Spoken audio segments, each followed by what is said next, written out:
এটা শোনেন, এক ব্যক্তি খুব তার শখ যে তিনি সাহাবীদের মতো নামাজ পড়া শিখবেন। কথা বুঝতে পারছেন? সাহাবীদের মতো নামাজ শিখবেন। তো একজন বরেণ্য আলেমের কাছে এসেছেন, এসে বলছেন যে আমাকে সাহাবীদের মতো নামাজ শিখিয়ে দেন।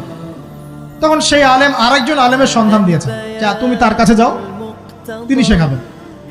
তো সেই ব্যক্তি একটু অবাক হয়েছেন, কারণ যাকে প্রশ্ন করেছিলেন তিনি অনেক বড় মুহাদ্দিস, আর যার কাছে পাঠানো হচ্ছে তিনি অত বড় মুহাদ্দিস নন, কিন্তু আবেদ, আমল করেন। তাকে গিয়ে বলছেন উনি আমাকে পাঠিয়েছেন সাহাবী বলা নামাজ শিখিয়ে দেন। তখন তিনি বলছেন ঠিক আছে, সুন্দর করে ওযু করে আসো, সুন্দর করে ওযু করে আসো। ওযু করার সময় খালি খেয়াল রাখবা যে আমি ওযু করছি শুধু আল্লাহর সন্তুষ্টির জন্য। কি খেয়াল রাখবেন? ওযু করছি শুধু আল্লাহকে রাজি খুশি করার জন্য ওযু করছে, আর কোনো উদ্দেশ্য নাই আমার। ওযু করতে যাচ্ছে, তিনি আবার বলছেন দাঁড়াও, শুধু আল্লাহকে রাজি খুশি করার জন্য ওযু করো। আবার শুরু করছেন, আবার বলছেন শোনো, শুধু আল্লাহকে রাজি খুশি করার জন্য ওযু করো।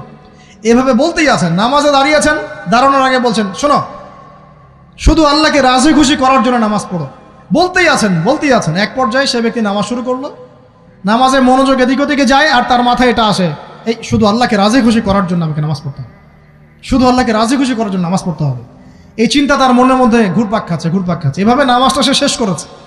শেষ করে চিন্তা করছে যে নামাজ তো পুরোপুরি মনোযোগ দিতে পারলাম না, বারবার মাথার মধ্যে এরকম চিন্তা আসছে, আল্লাহ আমাকে তুমি মাফ করে দাও, নামাজটা আমার মনে হলো না ঠিক মতো। তখন সে ফিরে এসে তার সে ওস্তাদকে বলছেন আমার তো নামাজ এরকম করে পড়লাম, কিন্তু শেষমেশ মনে হলো যে নামাজটা হয়তো কবুল হয় নাই, আল্লাহর কাছে খুব মাফ চাইলাম, আল্লাহ আমাকে মাফ করে দাও, নামাজটা মনে হলো না। তখন সেই যে প্রথম ব্যক্তি যিনি পাঠিয়েছেন তিনি বলছেন এটাই হলো সাহাবী ওয়ালা নামাজ। তারা